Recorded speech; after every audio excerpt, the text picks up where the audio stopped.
Okay, I usually don't like looking at the laptop, so if you don't mind, I'm going to stand over here so I can look at the screen with you guys. Is that okay? So thank you. I wanted to thank Dennis Hoover for inviting me and for all of you guys for letting me join your panel. Having done my graduate degree in theology in the past century and now working in a secular sociology department, it's nice to be with people who take religion seriously.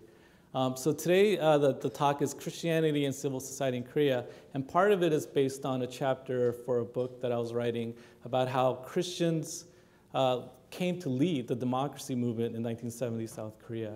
And I thought today that we would talk a little bit about the historical origins of Christianity and the historical context that sort of embeds Christianity in South Korean civil society, and then how that transforms into a political movement in the 1970s, and then a little bit about the contemporary state.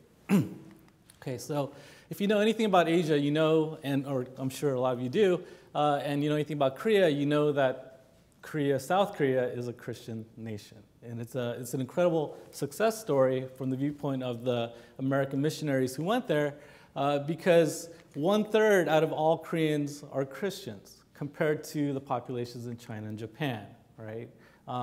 And, well, the joke is that 30% are Christian, 30% are Buddhist, but 100% are Confucian anyway at the end of the day. But Korea boasts the largest single congregation in the world today with roughly 1 million members, Yoida Full Gospel Church, and sends more missionaries than any other country in the world except for maybe America. But I bet if you did it by per capita, they're probably #1 as well, right? So it's an incredible story, and today, again, I think it's important to appreciate Christianity's role in South Korean civil society based on the historical trajectory of what the missionaries first did when they first came to Korea and how they spread Christianity in Korea. And then again, how that becomes a political movement in the 1970s, and then a little bit about contemporary civil society. So Catholicism enters Korea in the 18th century, and there are many, many interesting stories related to that. I just want to point out one. Although it was really a function of the elite Korean members of Korean society, the Yangbang class, the high elite class, they were interested in learning about Western thought, Western learning, and to them that's what Christianity was. And so they made the effort to actually go to China to get the materials and bring it back. This is even before any Catholic missionary stepped foot in Korea. So it was interesting because it was a self-motivated effort to bring Catholicism to Korea. And there are stories, they're starting to practice Catholic rituals, they're trying to baptize each other, and not really knowing how this is done, and kind of learning by the doctrines, the pamphlets that they received from China. It spreads in Korea, although it was started by the elite, it spreads in Korea because of the idea of an egalitarian society. And this fundamentally went against Korean society, which is very hierarchical, a very stratified society. And so a lot of the lower classes flocked to this new religion that promised them more equality in society. Protestants come much later. They come about 100 years later, mostly American missionaries. And then, again, when they come, the kinds of social services they provide for the Korean people that's what really popularizes the religion and helps diffuse the religion to the Korean society as a whole. A couple of the reasons for Protestant success, political reasons, other than the working of the Holy Spirit, I guess, the political sociological reasons. The elite groups, this is if you know your world history, if you know Asian history during this time, this is a period when foreign European and American explorers were going and basically carving up the whole world, right? And when I was in junior high school, the chapter was called The Age of Discovery. That was a euphemism for the age of colonization.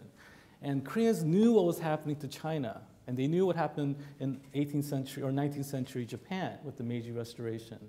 And so they saw this, and they thought that unless they modernize, unless they change their society and borrow from the West, that they were going to also be eaten up by the Western imperialist powers. And part of that modernization, Enlightenment movement was to adopt Christianity, right? And so the Enlightenment leaders adopt Christianity for nation-building purposes and modernization, and not necessarily for the theological reasons, but this political reason is what really spreads Christianity amongst the elite in the end of the 19th century.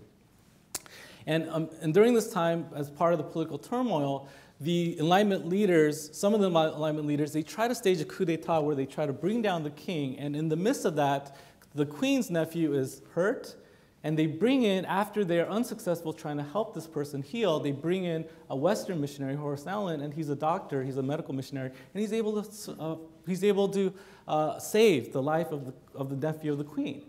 That was a shocking moment because it showed to the Korean monarchy that the Western powers had something that they didn't, including very tangible things like Western medicine that actually worked.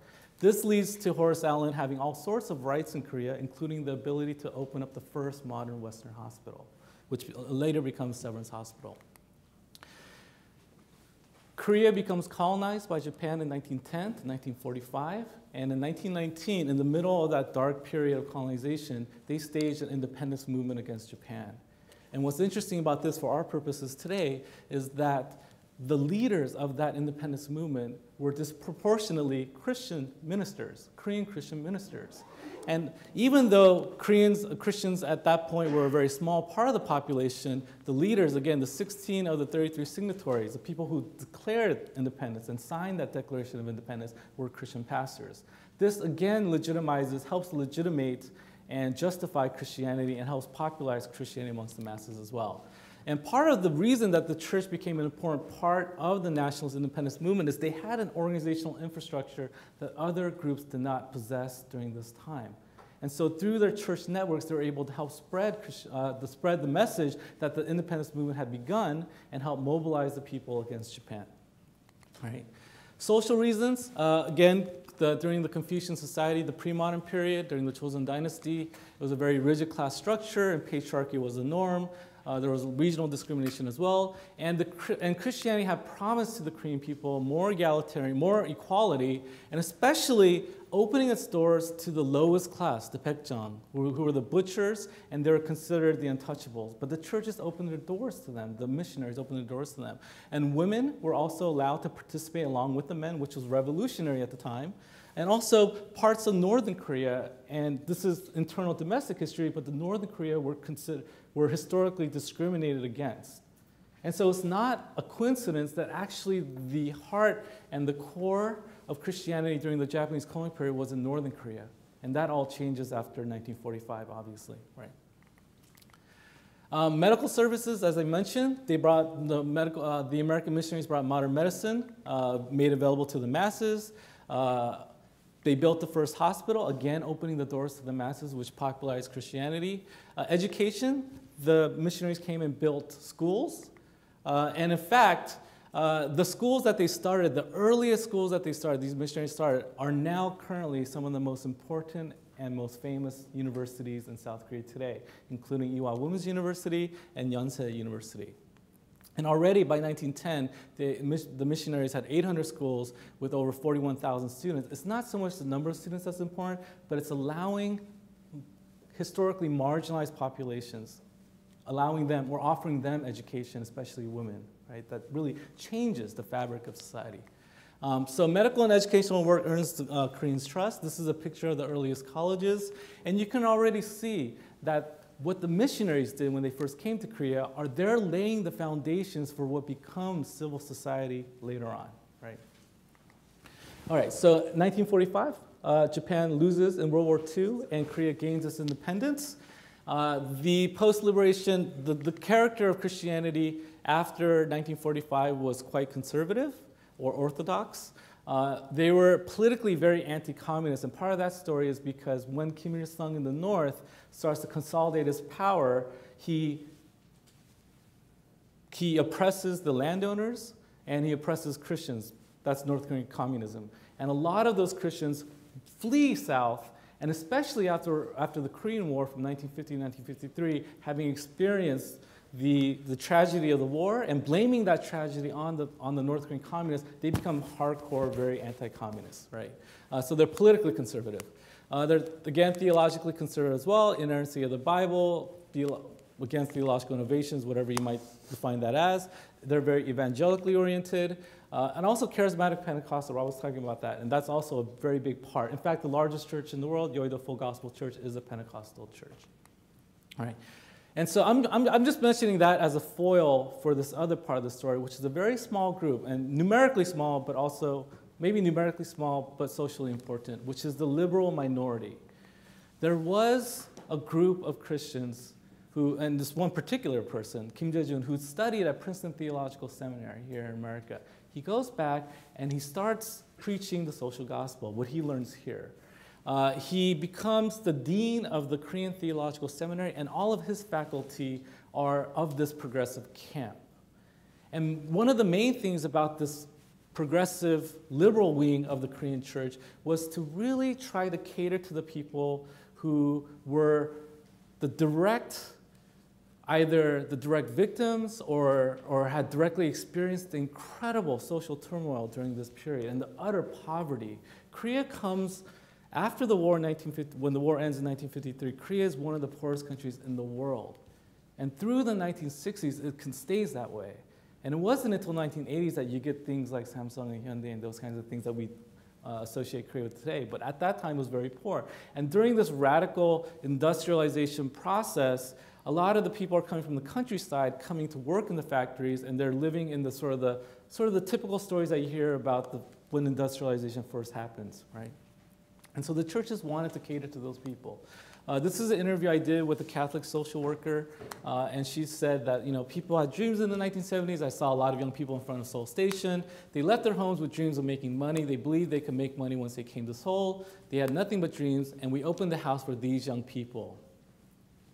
They provided rooms for people who left their homes, because most of the people who were living in Seoul Station were homeless, and it's still a mecca, a place where the homeless gather.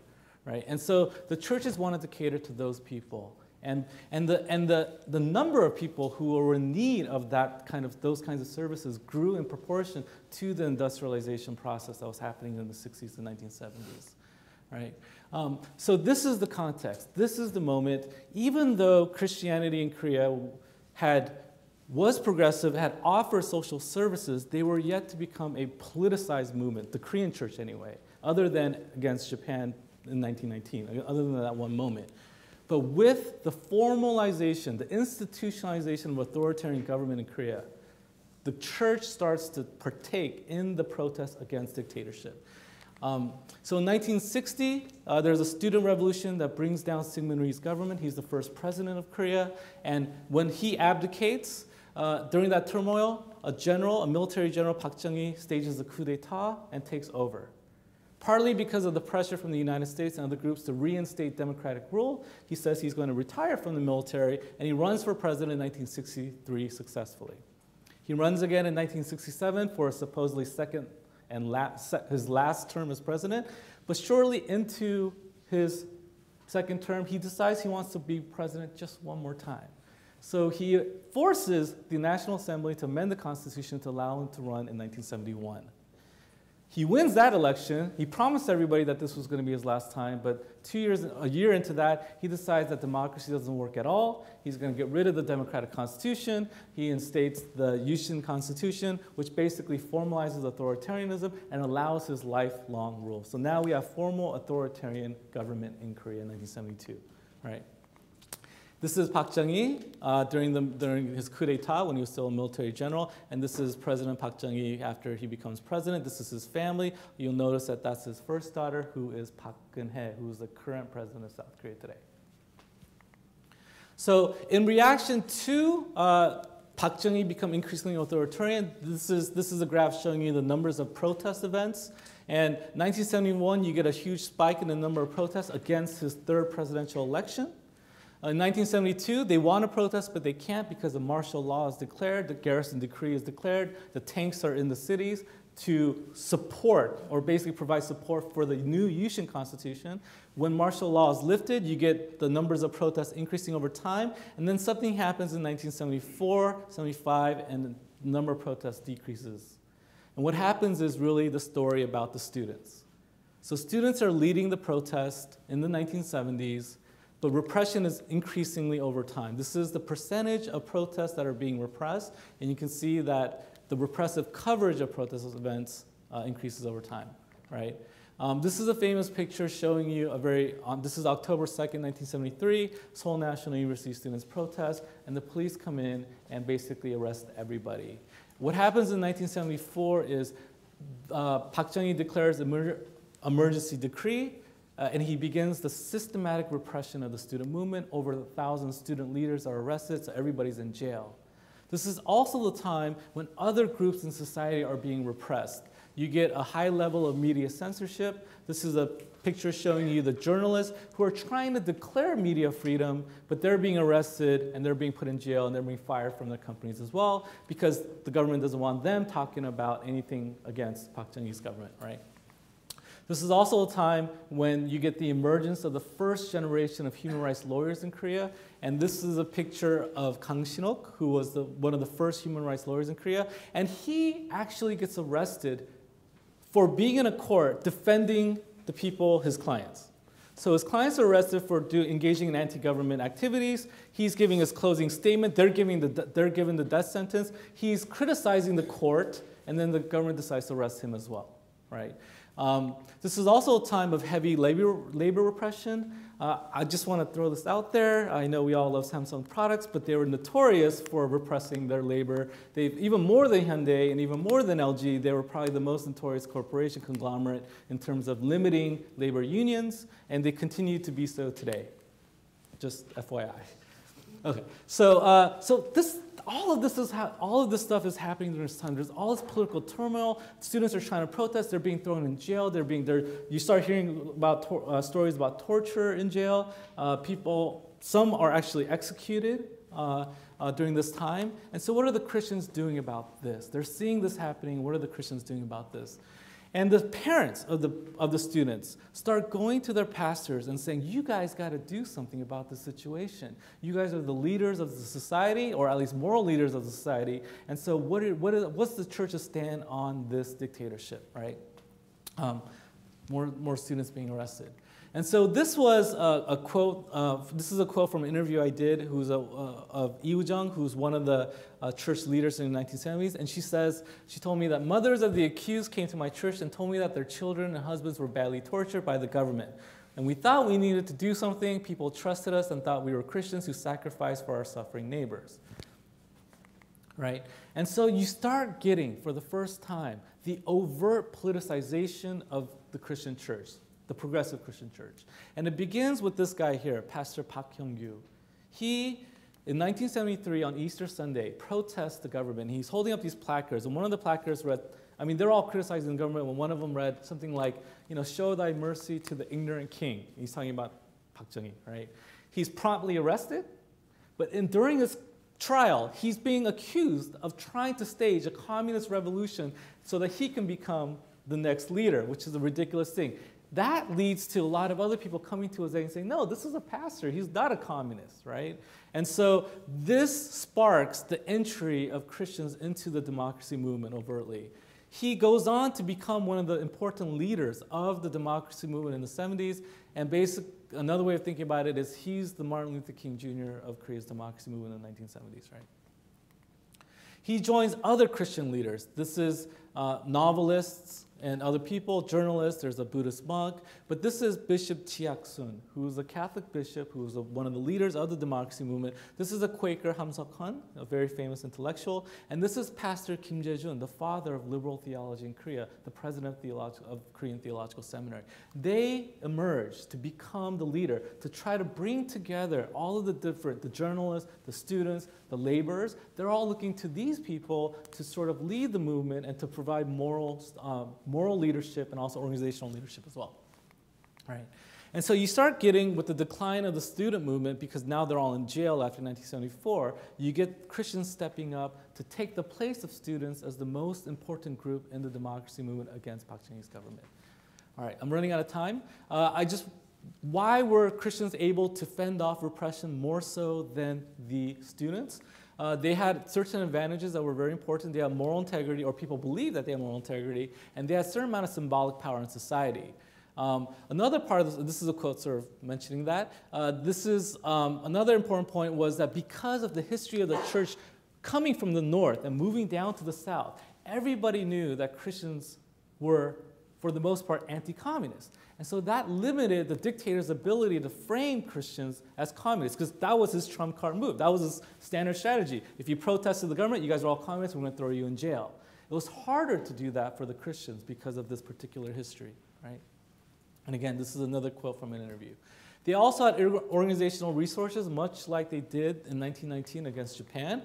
They used their churches as a way to mobilize large populations. This is a picture of Myeongdong Cathedral, which becomes a symbol for the democracy movement. And it's interesting that a lot of the students that were running away from the police, they would all run here and hide here, and the police wouldn't actually come inside.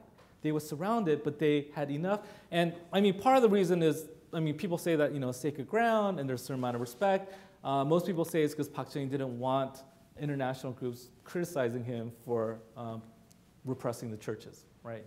So that would have invited too much criticism. So it becomes, for whatever reason, it becomes a sanctuary for protesters. They had international networks that students didn't have. The National Council of Churches in Korea is the Korean wing of the World Council of Churches. The Korean Student Christian Federation is the Korean branch of the World Student Christian Federation. Church Women United has branches all over the world, including Korea and America. And when Yu Jung is arrested in 1974, the Church Women United in America send a bunch of letters that actually gets her released, right? And obviously, the Catholics in Korea, including Bishop Jiak-sun, were actual technically employees of the Roman Catholic Church. And when he's arrested in 1974, the Vatican actually writes a bunch of letters criticizing his arrest. So they had this kind of international support that other groups didn't have. I'm going to skip over the consequences, what happens. I'll just say two things. One, Christians more than other groups raise the issue about human rights, and that becomes a part of the democracy movement, which changes the character of the democracy movement. And also, they were instrumental in creating solidarity. They're the ones that were bringing together the students, the journalists, the laborers, together to create a concerted effort against Park Chung-hee's government. Liberation theology, I don't have time, so I'm going to skip over that. I'll say, I just want to end with this. 1987, Korea transitions to democracy. That's a long time. I think from the American side, when we think about South Korea, we always sort of assume that it's been a democratic country. It hasn't. It's been a military dictatorship for almost 30 years, maybe soft dictatorship, but still a dictatorship nonetheless. And it wasn't until 1987, the year before you have the Olympics in Seoul, that finally Korea has direct presidential elections again. A couple of the milestones in Korea's democratic process. Kim Dae-jung, when he was elected in 1997, it was the first peaceful transfer of power to the opposition party. The progressives ruled for 10 years, and then you get another peaceful transfer of power in 2007 back to the conservative rule, and that's what we have today, right? But still, a working and a functioning democracy. In the post-democratic system, the democracy movement starts to splinter because there's no longer a common enemy. And so the people that were part of the democracy movement, you start getting a real flourishing. I mean, some people say it's the breakdown of solidarity. Other people, if you think about it positively, is a real flourishing of civil society in Korea today. And so if you go to Korea today, there's all sorts of social movements that are happening. There are women's movements, environmentalist movement, anti-corruption movement, labor movements, gay and lesbian rights movements, and on and on and on. And now, Christians, because of the diversification of civil society in Korea today, Christians are just one part of that larger spectrum. They are no longer leading civil society. This is my opinion, maybe somebody would disagree with me, but they're no longer leading civil society the way that they did in 1970s, right? And so they do things like North Korean refugee schools and other services, but they're working now in a very diversified, maybe that's a good thing, and very diversified civil society today. They're very important actors, but no longer have the prominence that they did in the 1970s. So no, stop there. Thank you.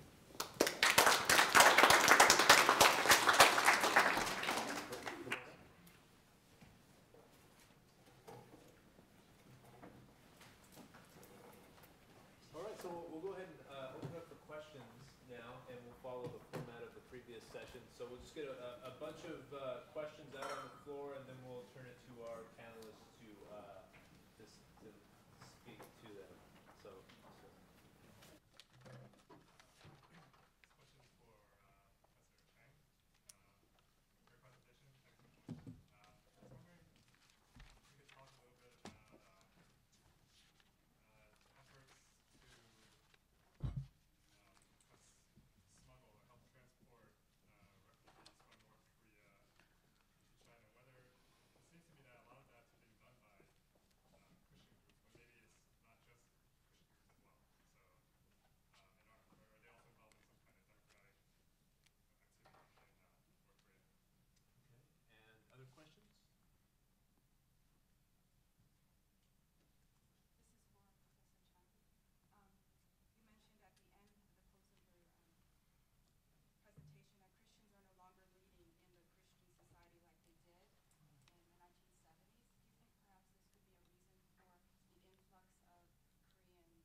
kind of this ecosystem, are all the religions developing more or less the same? They're enjoying the same kind of conditions and developing roughly equally, or the differences? If there are differences, what brought about these differences?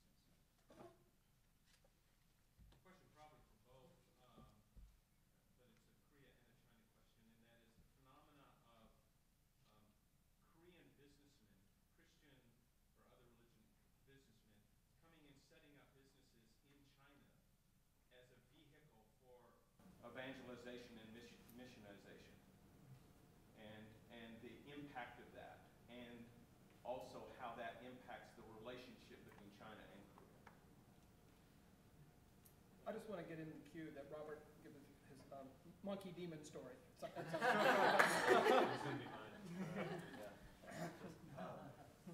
would just like to know more about like the effects of like specifically Christian aid and Christian NGOs and the influence and like the rise of Christians in mostly China, I guess, but maybe even Korea.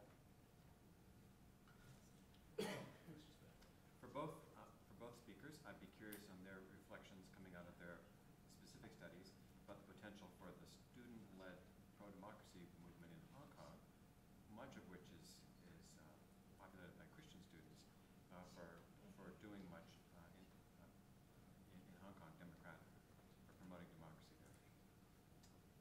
I would like to know, I think for Professor Chang, if he sees trends in Korean theology relating or reflecting trends in Korean civil society. Okay, thanks, that's quite a bit. Professor Weller? Sure. So in this ecosystem metaphor, do I need to use this? I'll use me. In the ecosystem metaphor, are all the religions equal or not? Well, so on paper, they're kind of equal. In practice, they're not really equal. And for all kinds of reasons. So in some cases, for Christians, we have this entire history of the introduction of the state attempts to control them and the Christian resistance and Catholic and Protestant resistance to that, creating underground churches. There's no Buddhist equivalent of the underground church. So there's a tension there that the Buddhists don't have. On the other hand, you have all kinds of Buddhist-ish movements, Falun Gong, Yiguan Dao, right, one after another, that are illegal, that the Buddhists are really very concerned to create some distance from. So it's not that they don't have these kinds of problems. And of course, Muslims have many kinds of internal disputes of their own. Government attitudes just toward those three are all very different. So Muslims, there's some combination of bias and discrimination and fear and confusion, something like that. The Muslim situation in China is very depressing, honestly. Not just Xinjiang, but Muslims all over the country who can't get a hotel room because their identity card says Hui on it or something like that. I mean, when I was working with Muslims, constantly heard these kinds of stories. And a government that knows it's not doing something right, but it doesn't know what to do. The Muslim situation is quite different from the other two, I think. Maybe closer to Tibetan Buddhism, although that's not exactly the same either. Buddhism's clearly been the one that they're least nervous about, and Buddhism's the one that's been most cooperative. So a lot of leading monks and to some extent nuns are kind of happy to accept the deal, right? You be nice to me, I'll be nice to you. But also, how did religion really open up financially at the beginning, like in the early 80s? It was potential tourist sites, money-making possibilities. And there's no Christian ones like that, right? You need to be 2,000 years old, or at least 1,000 years old, to get something like that. It was all Buddhist and Taoist sites that got rebuilt, land returned from the government, but it's so that money could be made off tourism. Now, of course, once you open those doors, other things happen. I think religious policy in China is about a lot of unintended consequences. And I'd say the growth of Christianity has a lot to do with Communist Party policies, but that wasn't an intended consequence for sure, it's an unintended one. The government's kind of nervous, we were talking at lunch about it, the government's kind of nervous about Christianity, but there are parts of it that sort of think Christianity might be a good thing. It's mixed and complicated. So I don't have a simple answer to that, but it's an important question anyway. They're certainly not the same. And I'd say by the same token, there's not one Christianity in China. There's a lot of Christianities. You know, there's this kind of urban elite intellectual people, the ones Feng Gang was referring to. That's one group. There's the rural, not very educated, much more charismatic, right? There's that group. There's the kind of Wenzhou rich businessman group, right? There's all kinds of Christianities that don't look that much alike, except they all say they're Protestants. Anyway, the same for all of them. The Korean business missionary thing, I'm kind of going to leave to you, but I would add that that's a strategy that's not unique to Korean businessmen. I have heard that every American English teacher in Xinjiang is a missionary. Yi Guandao, which was illegal in both Taiwan and China for a long time, but was legalized after democratization in Taiwan and immediately claimed 1 million members just in Taiwan and has been quite successful and undoubtedly spreading in China. Right now, it's a very standard Yi Guandao strategy to open a factory, convert people, open a new factory, convert more people. It's exactly this strategy, so I would just say that. We know that of all the missionaries that China's government is unhappy with, the Koreans are number one. But I'll leave the rest of that. The monkey demon, I still have to tell the story pretty short. I think it's better as a long story. But I went off to see a spirit medium, a very well-known spirit medium in this Changshu place. So this is very traditional Chinese stuff. And while I was there, a woman walked in, a sort of tall, gaunt, silent woman, and starts bowing down, and he had a temple. It looked like a garage from the outside, but it's not legal. So he had a temple, and she starts bowing down, and he goes into a trance, a very mild trance. But I've seen a lot of this kind of thing before. This was just a good one. He goes into a trance. He's possessed by the Buddha, Shakyamuni, the historical Buddha.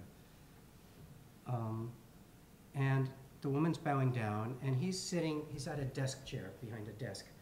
And the woman's over there, and he's sitting there, and he's doing these, he's going like he's kind of bored or drinking beer, watching TV, football games, or something like that. And, or this, you guys probably don't know, but this is like how the Taoists invoking infernal generals, right? So he's obviously fighting the battle with these things. You know, this is a sword mudra, he's shooting fire out, but he's doing it in this very relaxed way. But she, as this is going on, she starts crying. And then she starts belching, which is sometimes when people get possessed, they start to do that. And this belching, crying comes and goes, and then he gets up, and he walks up to her, and he touches her here. Those of you who know China, right, these are important acupuncture places, qi places. Touches her here, and then he puts his hand here, the Bai Hui point, and she starts shaking, right? Her whole body starts shaking. And then eventually he touches her here, and it yells at the guy. And it says, well, it turns out monkey demons speak Changshu local dialect, so somebody had to translate it into Mandarin. But it says, I'm only a little bit weaker than you.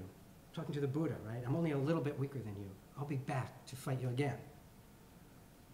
And so there's this like yelling thing, and then it calms down from there, and he sends her off, and he didn't win. But at any rate, that was basically that story. But I would just say this guy's very successful. This is, in a sense, totally under the radar in China, and yet totally recognized. He does this for the police too, right? And he got turned in. He had a much larger or more elaborate temple. He got turned in by an enemy. I don't know what that meant exactly, to the police, and the police had to do something. It didn't matter if they were his buddies, and they said, "Listen, you got to do something." But he just simplified it. Right? He just simplified it. It's still a temple. There's huge piles of paper money ash outside. There's no question about what's going on. 150 people show up on the lunar 1st and 15th when you worship at temples. So just an example of this kind of embodied religion, still really important. He has probably a network of 60 or 70 disciples, that is people who he has cured and now have the ability to do this themselves. So it's a huge network of this stuff. going on, and we're not talking about some rural, backward, leftover place. This is one of the wealthiest, fastest developing parts of China. So that's the monkey demon story. Christian aid and NGOs, I forget who asked that question.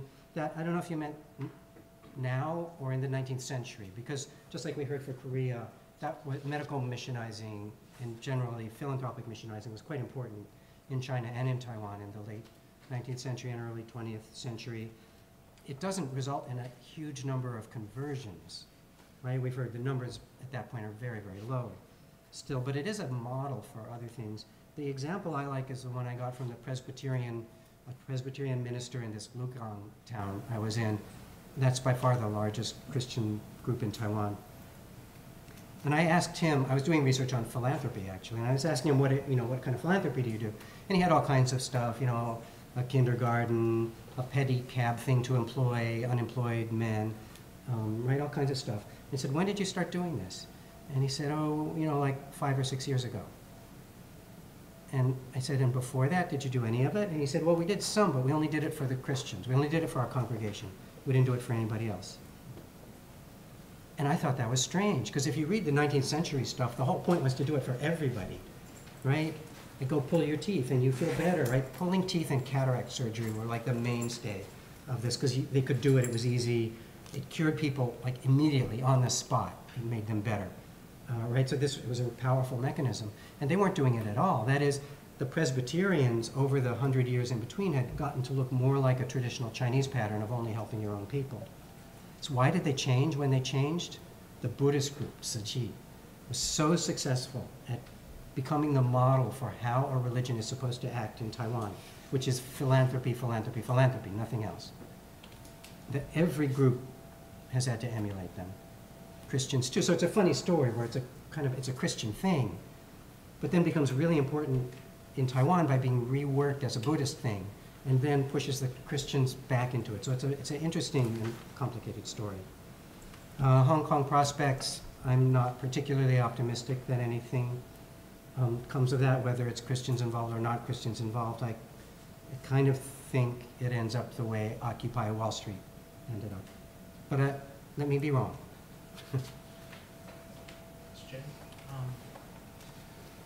So the first question about the North Korean refugees via China and the Christians' role in that, it's interesting partly because of the history of it. The Korean church as a whole, both conservatives and progressives, they have a real heart for North Korea.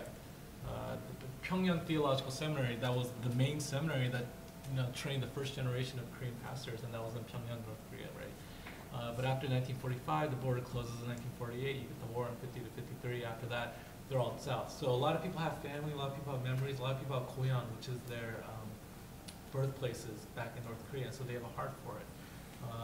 I think part of it is that, the sort of the personal historical reasons, and also part of it is evangelize. They want to convert North Korean Christians. And they think that the Koreans do a funny thing. I mean, not a funny thing, I guess it makes perfect sense. They separate North Korean government from the people themselves, and so they have a heart for the people, but they're, really, critical about the government. And they do lots of also, you've probably heard these stories about sending Bibles through balloons over the top, things like that. And they will actually engage and try to pull people out of North Korea, and that's the refugee story. So they've been quite big on that. I would also say this though, having talked to several North Korean refugees, when they make their way to South Korea, this is kind of like the Korean Christian NGO story too, the question about NGOs, is one of the main things that they do is provide services and all sorts of goodies for the North Korean refugees to try to help them assimilate into South Korean society. But that is not without some expectation that you're going to eventually convert to Christianity. So it's really, and when I talk to North Korean refugees, they say, I'm like, do you go to church? I'm like, yeah, we go to church because that's where you get, that's where you get the language services, that's where you get free food, you get all sorts of help on buying apartments, and on and on and on. But then they harbor a certain kind of defense mechanism, North Korean refugees towards the Christians, because they feel like the Christians are doing it that they have an ulterior motive, which they do. I mean, it is what it is, right? And so there's a weird dynamic between getting the services from the churches, the North Korean refugees, and at the same time developing an identity or some kind of a reactionary identity against them as well. So I think that's going to be happening as well. The question about the the declining significance of Korean Christianity in civil society today, and then if that's related to the spread of Christian missionaries, I think it's really two different things.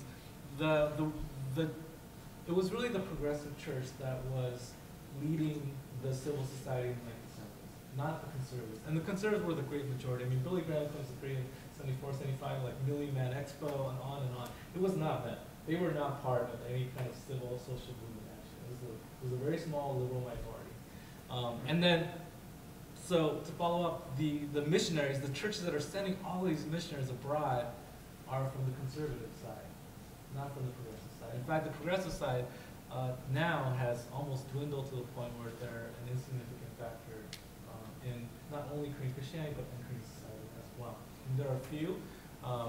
For example, Korean liberation theology, Minjung theology, it was made or developed or created in Korean Theological Seminary, and it's not even taught there anymore.